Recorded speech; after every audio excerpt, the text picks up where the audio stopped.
Hello मेरे दोस्तों, mister एनमे पर आप सभी का स्वागत है। अगर आपको सोलो लेवलिंग पसंद आई थी तो यकीन मानिए ये सीरीज आपको बहुत ही ज़बरदस्त पसंद आने वाली है। इसकी एनिमे एडेप्टेशन भी आने वाली है, लेकिन तब तक आप मेरी मनवा एक्सप्लेनेशन एंजॉय कर सकते हैं। और हाँ, एक बार शुरू किया ना तो पूरा देखे बिना रुकना मुश्किल है। वीडियो को इन तक जरूर देखना और पसंद आए तो लाइक कर देना और चैनल को सपोर्ट करना। तो चलिए शुरू करते हैं। कहानी की शुरुआत होती है एक ऐसे जगह से जहां पहली नज़र पड़ते ही समझ आ जाता है कि यहाँ नॉर्मल इंसानों का जिंदा रहना बहुत ही मुश्किल है। चारों तरफ अजीबोगरीब मॉन्स्टर घूम रहे हैं। कोई इधर से उधर जा रहा है तो कोई अंधेरे में छुपकर अपने शिकार का इंतजार कर रहा है। लेकिन इन मॉन्स्टर से भी ज़्यादा खौफनाक चीज़ इस जगह पर कुछ और है। जमीन पर हर तरफ खून के निशान फैले हुए हैं। कहीं खून की बूंदें हैं तो कहीं ऐसा लग रहा है जैसे यहाँ से किसी को घसीट कर ले जाया गया हो। और जैसे जैसे नज़रें उन खून की निशानों का पीछा करती है, सामने का मंजर और भी डरावना होता चला जाता है। जमीन पर इंसानों के जिस्म के वो टुकड़े पड़े होते हैं। एक तरफ किसी का हाथ पड़ा हुआ है और दूसरी तरफ खून से भरी जमीन पर एक आदमी पड़ा हुआ है। वो अभी भी जिंदा है, लेकिन उसकी हालत देखकर साफ पता चल रहा है कि उसकी जिंदगी बस कुछ ही पलों की है। ये आदमी है हमारा मेन कैरेक्टर जूहन। जूहन बुरी तरह से इंजर्ड हो चुका है। उसकी बॉडी काफ़ी हद तक डैमेज हो चुकी है और उसके आसपास उसके साथी भी मौत का शिकार बन चुके हैं। लेकिन जूहन को अपनी हालत पर सोचने का भी वक्त नहीं मिलता है, क्योंकि उसके सामने अंधेरे में कुछ अजीब सा हिलता है। पहले सिर्फ एक हल्की सी परछाई नजर आती है, फिर वह परछाई धीरे धीरे क्लियर होने लगती है और अगले ही पल जूहन के सामने एक बहुत ही विशाल स्नेक मॉन्स्टर खड़ा होता है। मॉन्स्टर को देखते ही समझ आ जाता है कि जूहन की करंट सिचुएशन बहुत ही खराब और उसके पास बचने का कोई चांस नहीं है। लेकिन स्नेक मॉन्स्टर के अटैक से पहले जूहन अपनी जिंदगी के 15 साल को याद करता है। और यहीं से हमें पता चलता है कि आखिर जूहन इस हालत तक पहुंचा कैसे। जूहन बताता है कि यह सब कुछ आज से लगभग 15 साल पहले 2025 में शुरू हुआ था। उस वक्त दुनिया बिल्कुल नॉर्मल हुआ करती थी। लोग अपनी ज़िंदगी नॉर्मल तरीके से जी रहे होते हैं। लेकिन फिर एक दिन अचानक से सब कुछ बदलना शुरू हो गया। ज़मीन ज़ोर ज़ोर से हिलने लगी, एक के बाद एक भूकंप के झटके आने लगे। लोगों को समझ ही नहीं आ रहा था कि आखिर क्या हो रहा है। और सिर्फ ज़मीन ही नहीं, आसमान का मंजर भी कुछ ऐसा ही था। आसमान से मिस्टीरियस रोशनी निकलने लगी और इसी अजीब घटना के बाद दुनिया के अलग अलग हिस्सों में अचानक कुछ मिस्टीरियस स्ट्रक्चर अपेयर होने लगे। यह स्ट्रक्चर थे टॉम्स। इन टॉम्स के अंदर ऐसी चीजें मौजूद थी जिनके बारे में तो नॉर्मल दुनिया के लोग कुछ जानते भी नहीं थे। इनमें से कुछ ऑब्जेक्ट को बाद में एक नाम दिया गया जिसे रेलिक्स बोलते हैं। लेकिन रेलिक्स सिर्फ पुरानी कीमती चीजें नहीं है। इनके अंदर एक्स्ट्रा ऑर्डिनरी पावर छुपी होती है।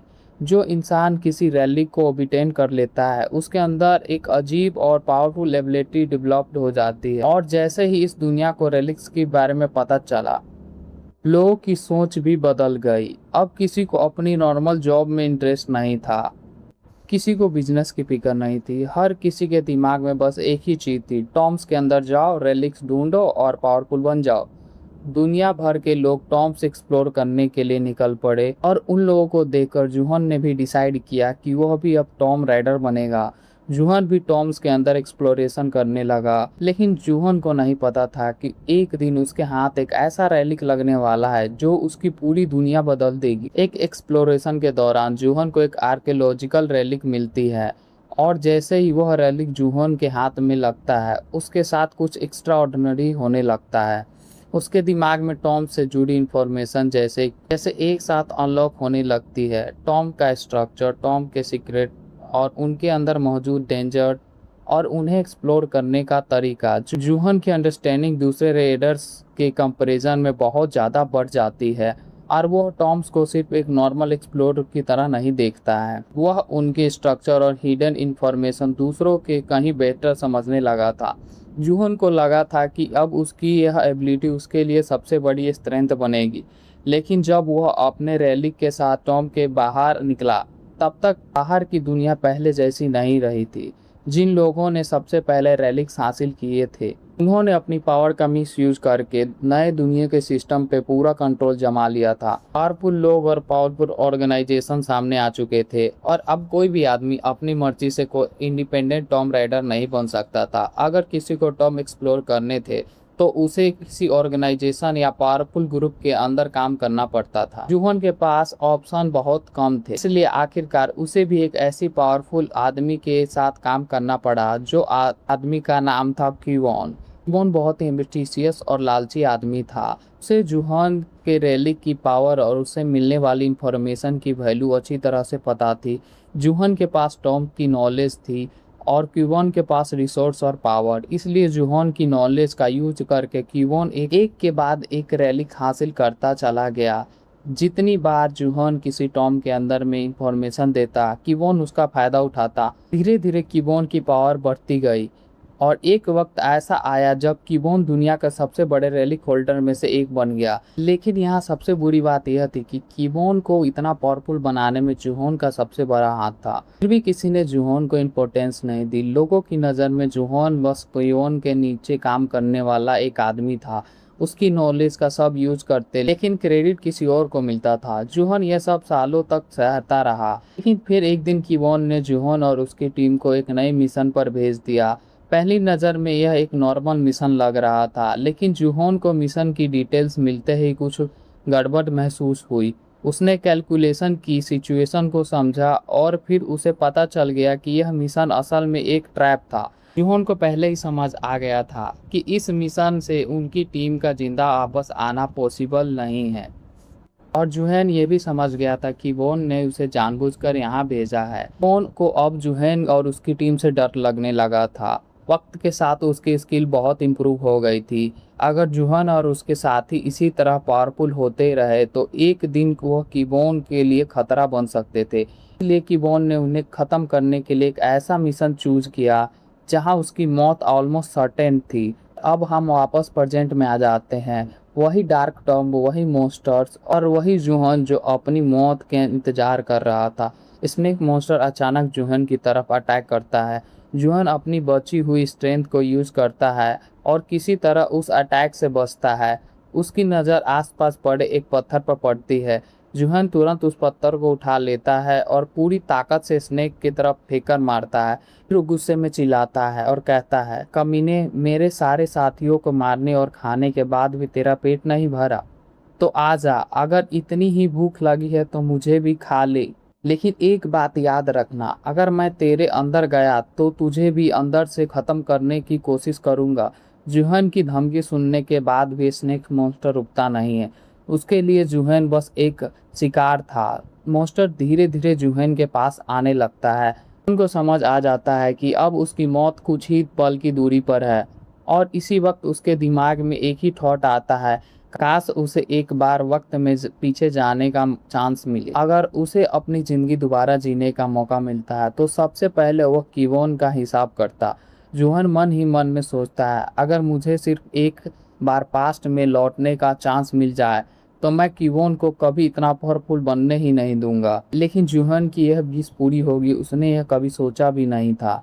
स्नेक मॉन्स्टर अब उसके बिल्कुल पास पहुंच चुका था। वो जूहन को खाने ही वाला था। तभी एक मिस्टीरियस आवाज़ पूरे एरिया में गूंजती है, सच में तुम बहुत शोर करते हो। स्नेक मॉन्स्टर अचानक रुक जाता है। जूहन भी हैरानी से इधर उधर देखने लगता है। उसे समझ नहीं आता कि आखिर यह आवाज़ आई कहाँ से। जूहन गुस्से में बोल पड़ता है, आखिर किसकी इतनी हिम्मत हुई यह फालतू का बकवास करने की।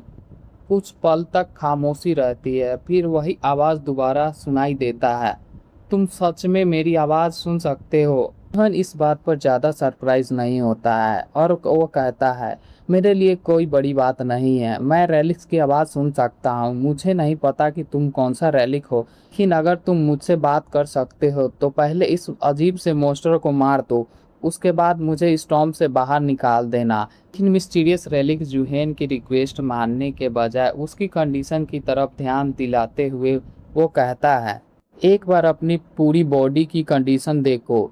तुम्हारी बॉडी आधी से ज़्यादा डैमेज हो चुकी है। अब मान लो कि मैं तुम्हें यहाँ से बाहर निकाल दूँ, तो क्या तुम इस कंडीशन में सरवाइव कर पाओगे? जुहैन तुरंत चुप हो जाता है क्योंकि वह जानता था कि रलिक बिल्कुल सही कह रहा है। उसकी कंडीशन वाकई इतनी खराब है कि बाहर निकलने के बाद भी उसका बचना बहुत ही मुश्किल था। फिर जुहैन से कहता है, तुम्हारे अंदर वाकई एक्स्ट्रा ऑर्डिनरी टैलेंट है। अफसोस की बात यह है कि तुम्हें मुझे मिलने में बहुत देर हो गई। ने अपनी पूरी जिंदगी स्ट्रगल करते हुए गुजारी है और जब तुम्हें अपनी एबिलिटी का असली यूज करने का मौका मिला था तब तुम्हारी जिंदगी ही खत्म होने वाली है। जुहैन को रेलिक की ये बातें बिल्कुल पसंद नहीं आती। उस समय बोलता है, अपना मुंह बंद रखो, तुम मेरे बारे में कुछ नहीं जानते। क्या लगता है कि मैंने यह जिंदगी अपनी मर्जी से चुनी थी? मैं कभी भी ऐसी जिंदगी नहीं जीना चाहता था। जुहैन अपनी पूरी जिंदगी को याद करने लगता है। आंखों के सामने उसके साथी आते हैं, फिर कुएन का चेहरा याद आता है। गुस्सा फिर से भड़क उठता है। जूहन जोर से चिल्लाता है, उस इन्हें कीवोन को मैं कभी नहीं छोड़ूंगा, चाहे मेरे साथ कुछ भी हो जाए। मैं उसे नहीं छोड़ने वाला, मैं उसे मार दूंगा। और जैसे ही जूहन यह वर्ड बोलता है अचानक उसके आसपास एक अजीब सी रोशनी फैलने लगती है, या जैसे एकदम से चमक उठा। जूहे उस रोशनी की तरफ देखता है। रोशनी के बीच धीरे धीरे एक बर्ड का शेप बनने लगता है और कुछ ही सेकेंड में सामने एक क्रो अपेयर होता है। लेकिन यह कोई ऑर्डिनरी क्रो नहीं था, यह इस दुनिया के टॉम के मिस्टीरियस रेलिक था। क्रो जूहन की तरफ देखकर कहता है, तुम्हारे जैसे टैलेंट को इस जगह मरने देना बेकार होगा, इसलिए मैं तुम्हें एक चांस देना चाहता हूँ। अब देखते हैं यह चांस मिलने के बाद तुम वाकई अपनी किस्मत बदल सकते हो या नहीं। बात यहीं खत्म नहीं होती। उनको एक ऐसी बात कहता है जो उसकी पूरी जिंदगी बदलने वाली थी, शायद तुम इस दुनिया के किंग भी बन सको। क्रो ने इतना बोलते ही सीन कम्प्लीटली चेंज हो जाता है। जूहन आंखें खोलता है। सबसे पहले उसे कुछ समझ नहीं आता। वह अपने आसपास देखता है, फिर उसकी नज़र अपने पैरों पर पड़ती है। जूहन एकदम शौक में चला जाता है। जो कुछ देर पहले बुरी तरह से इंजर्ड थे अब बिल्कुल ठीक थे। जूहन तुरंत खड़ा हो जाता है। वह अपने पैरों को देखता है और फिर अपने हाथ को और फिर अपनी पूरी बॉडी। वह अपने पैरों को देखता है, फिर अपने हाथ और पूरी बॉडी को चेक करता है। उसकी इंजरीज गायब हो चुकी थी। जूहन हैरानी से कहता है, ये कैसे हो, यह क्या हो रहा है? मेरे पैर तो कट चुके थे, मेरी बॉडी की कंडीशन इतनी खराब थी कि अचानक से ठीक कैसे हो गया? जूहन को अभी तक कुछ समझ नहीं आ रहा था।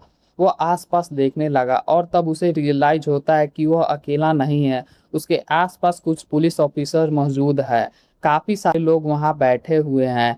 उसके पास एक छोटा बच्चा और एक ओल्ड लेडी भी खड़ी है। जूहन पूरे एरिया को ध्यान से देखता है, फिर अचानक उस सराउंडिंग पर टिक जाती है। वह धीरे से कहता है, यह जगह तो पुलिस स्टेशन है।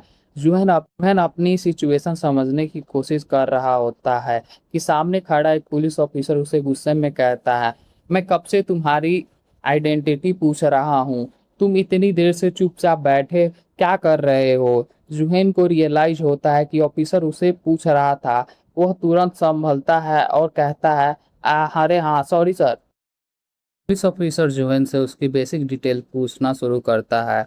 नाम क्या है, कहाँ रहते हो, यहाँ कैसे आए? जूहन जवाब देने की कोशिश करता है लेकिन उसके दिमाग में बार बार वही क्रो घूम रहा होता है। उसे समझ नहीं आ रहा होता कि आखिर क्रो ने उसके साथ क्या किया। इसी वजह से वो पुलिस ऑफिसर के सवालों पर प्रॉपरली फोकस नहीं कर पा रहा था। जूहन बार बार रुक जाता है, कभी कुछ सोचने लग और इससे पुलिस ऑफिसर का पेशेंस खत्म होने लगता है। आखिरकार वह इरिटेट होकर बोलता है, क्या तुम मेरी बात सुन रहे हो? कितनी देर लगाओगे? ऐसा लग रहा है जैसे तुम आज पूरा साल लगा दोगे। लेकिन ऑफिसर के मुंह से निकले एक वर्ड जूहन के दिमाग में अटक जाता है, साल। जूहन एकदम चुपचाप हो जाता है। वह मन ही मन सोचता है, एक मिनट, इसने अभी क्या कहा? जूहन तुरंत पास लगी पुलिस स्टेशन की क्लॉक को देखता है, फिर उस नज़र डेट पे पड़ती है और डेट देखते ही जूहन की आंखें फैल जाती है। 1 जनवरी 2025। जूहन कुछ सेकंड तक बस उस डेट को देखता रह जाता है। उसके दिमाग में पुरानी मेमोरी एक साथ एक्टिवेट होने लगती है। फिर उसकी नज़र उस छोटे बच्चे पर पड़ती है जो उसके पास खड़ा था। जूहन उसे ध्यान से देखता है। यह चेहरा कहीं न कहीं उसने देखा था। जूहन के दिमाग में मेमोरी कनेक्ट होने लगती है। जूहन और फिर उसे समझ आता है कि और यह सब वाकई 15 साल पीछे का है। जूहन अपनी मुट्ठी कस लेता है, उसके चेहरे पर शौक के साथ एक अजीब सी एक्साइटमेंट आ जाती है। तो यह सच है, मैं वाकई पास्ट में आ गया हूँ। उस क्रो ने मुझे 15 साल पीछे भेज दिया। अब जूहन को सबसे इम्पोर्टेंट बात समझ आ चुकी है। अगर अभी 1 जनवरी 2025 है, तो इसका मतलब था कि दुनिया में अभी तक वो मिस्टीरियस टॉम्स अपेयर नहीं हुए, रेलिक्स अभी डिस्कवर नहीं हुए, और दुनिया के लोगों को फ्यूचर में होने वाली चीज़ों का कोई अंदाज़ा नहीं है। जूहन के चेहरे पर धीरे धीरे एक स्माइल आ जाती है, क्योंकि अब उसके पास एक एडवांटेज था जो उस दुनिया में किसी और के पास नहीं था, फ्यूचर की नॉलेज। जूहन सोचता है, अगर अभी जनवरी 2025 चल रहा है, तो इसका मतलब है कि टॉम्स अभी अपेयर नहीं हुए हैं। अगर टॉम्स अपेयर नहीं हुए हैं तो मेरे पास टाइम है। जूहन को पिछली जिंदगी की वह पावरफुल रेलिक्स याद आने लगती है जो जो बाद में दुनिया के सबसे पावरफुल लोगों के हाथ लगे थे। और अब उन सभी के लोकेशन और उनके सीक्रेट जूहन को पहले से पता थे। वह मन ही मन कहता है, इस बार मैं किसी का वेट नहीं करूंगा। जो रेलिक मुझे पता है उनमें से जितने भी मैं पहले हासिल कर सकता वो करूंगा। जूहेन के पास रेलिक की सिर्फ इंफॉर्मेशन नहीं थी, उसके पास अपनी पिछली जिंदगी का पूरा एक्सपीरियंस था। 15 साल तक टॉम रेडर रहने के बाद उसने काउंटलेस सिचुएशन फेस की थी। उसे पता था कि कौन से टॉम में क्या डेंजर होता है, कौन से रेलिक की क्या वैल्यू है, और सबसे इम्पोर्टेंट, किस वक्त कौन सा रेलिक अपेयर होने वाला है। अचानक हंस पड़ता है। वो खुद ही बिलीव नहीं कर पा रहा था कि उसे ऐसा सेकेंड चांस मिल गया। वो कहता है, उस छोटे से बर्ड से मुझे ऐसी उम्मीद बिल्कुल भी नहीं थी। उसने मुझे सिर्फ बचाया नहीं, उसने मुझे मेरी पूरी जिंदगी दोबारा जीने का चांस दे दिया। जूहन जानता था कि उसके पास अब ज़्यादा वक्त नहीं है। कुछ समय बाद दुनिया में टॉम्स अपेयर होने वाले थे, और उसके बाद रैलिक की रेस शुरू होने वाली थी। जूहन को अपनी पिछली जिंदगी याद आते हैं। उसने 15 साल तक टॉम्स एक्सप्लोर किए, अपने साथियों के साथ काउंटलेस मिशन कंप्लीट किए, लेकिन आखिर में वो क्वेन के ट्रैप में सब कुछ खत्म कर दिया। लेकिन आखिर में क्वेन के ट्रैप ने सब कुछ खत्म कर दिया। उसके सारे साथी मारे गए, और जूहन भी मरने वाला था। अगर वो क्रो उस वक्त नहीं आता तो उसकी कहानी भी वहीं खत्म हो जाती। लेकिन अब सिचुएशन कम्प्लीटली डिफरेंट थी। जूहन धीरे से सोचता है, 15 साल, मैं 15 साल तक टॉम रेडर रहा, फिर एक टॉम के अंदर मेरे साथी मारे गए, मैं भी मरने वाला था, और यह सब क्वेन की वजह से हुआ। लेकिन अब जूहन के चेहरे पर एक कॉन्फिडेंट स्माइल आ जाती है। अब मेरे पास फ्यूचर की सारी मेमोरी है। इस बार मैं उससे पहले मूव करूंगा। अब जितने भी पावरफुल रेलिक्स मुझे पता है, मैं उन्हें एक एक करके अपने नाम करूंगा। जूहन के लिए यह सिर्फ एक सेकेंड चांस नहीं था, यह उसकी पूरी जिंदगी का रीराइट करने का मौका था। लेकिन तभी पीछे से एक गुस्से भरी आवाज आती है, और इसी के साथ हमारा एपिसोड 1 खत्म होता है। अगर मेरी एक्सप्लेनेशन आपको अच्छी लगी तो वीडियो को लाइक कीजिए, चैनल को सब्सक्राइब कीजिए, और प्लीज़ सपोर्ट करके हमें भी एक मौका दीजिए। तो मिलते हैं नेक्स्ट एपिसोड में।